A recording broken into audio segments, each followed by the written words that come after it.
Hello friends, I hope you all had a fantastic start of the new year. Today I'm going to talk a bit about a question I got, so that will be in a minute. First I want to thank you all for the really nice comments I got on my last video. It was really nice to see that I provided some food for thought for a few of you. But also it led me to emphasize a thing. I need to emphasize one thing, and again this is all tied into this, that we need to be more clear, and I need to clarify one thing, and that thing is, in this case, my use of the word Aboriginal living skills. When I use that phrase, I do not mean only the physical skills. I do not mean the whittling of notches. I don't the making of fire, hunting techniques, or trapping and stuff like that. It's not only that I mean. What is very much included for me in that is the ethics and the morals, our connection with the natural world, the perception of the self. All these things I call tracker philosophy, and for me that is at the basis of all the Aboriginal living skills. Also, the word Aboriginal actually means hunter-gatherer, and I do not mean in any way that we should become hunter-gatherers. What I mean is that we lived as Aboriginals for about 3 million years, up to about 10,000 years ago, and what I call tracker philosophy and the worldview that is connected with that has been a very successful one up to that moment. And what I want is to get that back. I want to bring that back into the modern world, to create a more unified way of ethics and morals and perception of the self, the connection with nature. And that does not conflict in any way with the modern world. It should not. I'm using the word ethics and morals. I can give an example of that. If we talk about ethics and morals, we usually have that in the human domain. We get into real trouble when we extend that towards another domain. Say for instance the animal world. Even worse if we extend ethics and morals to the inanimate world, like the trees, the rocks, the mountains. And we tend to take different sets of ethics and morals. So if you only look how we produce our food, if we would treat humans in exactly the same way as we did the cows, for instance, we would be utterly appalled. But the person having the farm can be a very respected person in the community with high ethics and standards. And but yeah, towards the animals, basically, if we took the human standard of ethics and morals, he would treat them as a total psychopath. So that's kind of, there is a conflict, that we do not unify our morals and ethics over all there is. And if you look at Aboriginal people, even those that exist today, they have that much more unified. They see themselves as just one of the things out there. They don't put a value on themselves as higher or lower or whatever. They're just unconditionally linked into all that. And that creates a set of behaviors, ethics and morals that is much more in tune with nature. Well, I hope I clarified that a bit. But I really have to get a move on because my light is disappearing, and I want to talk about this question. The question was actually quite an interesting one, but also a simple one.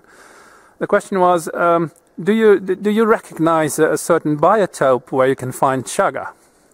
And in my experience, no. Of course there must be birch, that's clear. But I have found chaga in wet areas. I have found it in the middle of dark woods in the mountains.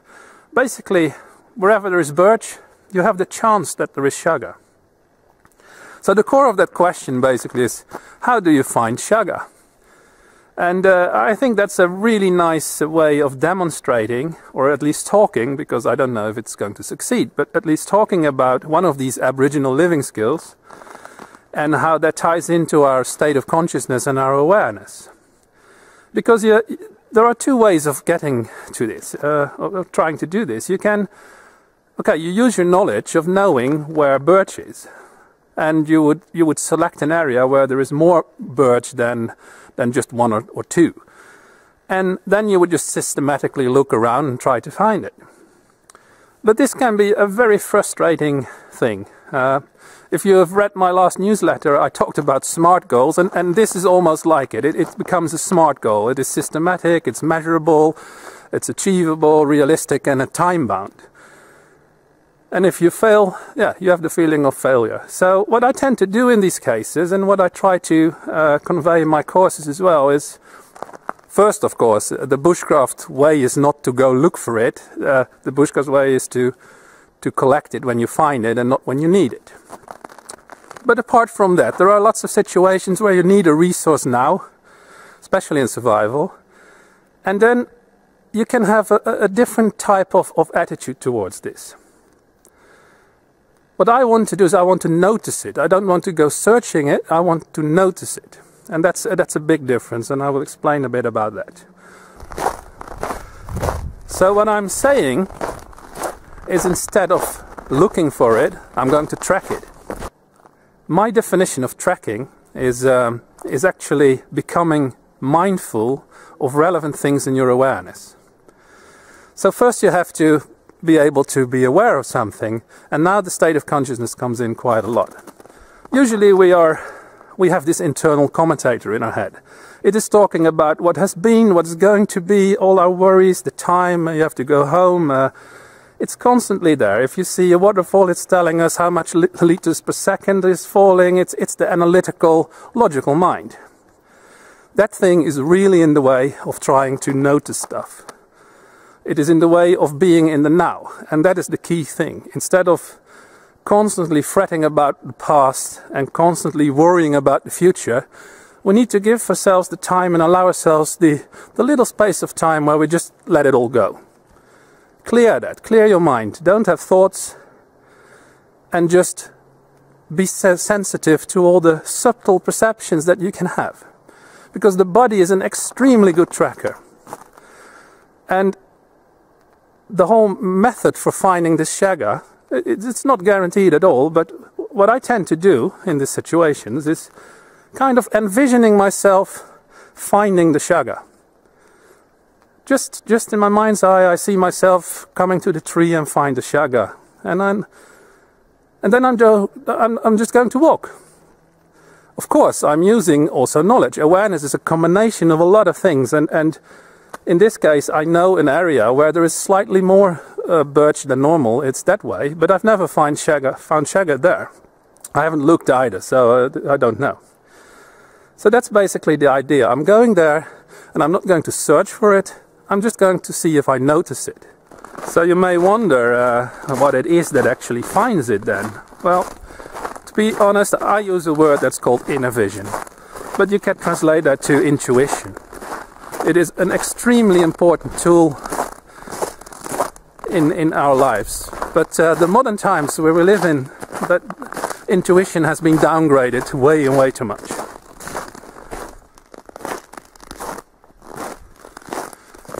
Also, what is really important to learn, that is becoming mindful of where your focus is landing. Because when you're in wide vision mode, still sometimes your eyes get drawn to something and you have a quick focus on such a point.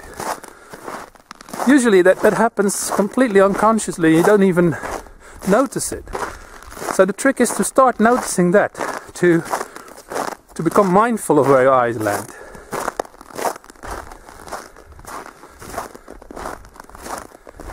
So for now, for instance, I'm beginning to have a hunch that, strangely enough, there isn't a lot of birch here, but I should go really slow.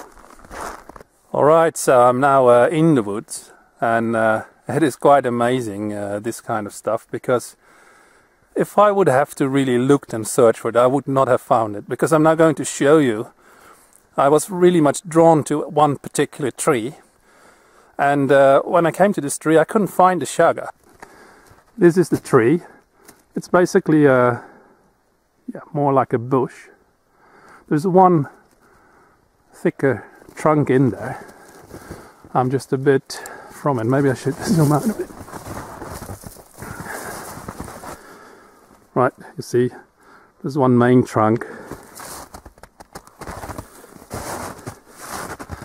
And you know where the Chaga is there. The Chaga is under the snow. All the way at the bottom of that trunk.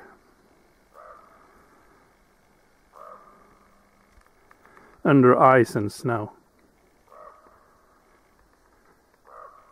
Controlling the state of consciousness you're in and using that to track things instead of searching for them. It's a really powerful tool. It does need discipline and it does need training, but it is something we all have. It's our heritage from all those million years ago. All the animals have it, we have it too. We are animals. So yeah, that's the answer to how to find Chaga. That's how I do it, at least. And I'm pretty sure if I would take the other path, just going out systematically looking for it, I wouldn't have found any today. It would have taken much, much longer. If you learn to control this internal commentator in your head, to truly be in the now, become mindful of the relevant things in your awareness, all the physical skills will become so much more easier. You will be guided by yourself, by your own body, which is part of all this, to find the things that you need to find. And of course it's a lot of fun as well. But so yeah, I hope you enjoyed this video, and I'll see you all in the next video, guys. Cheers!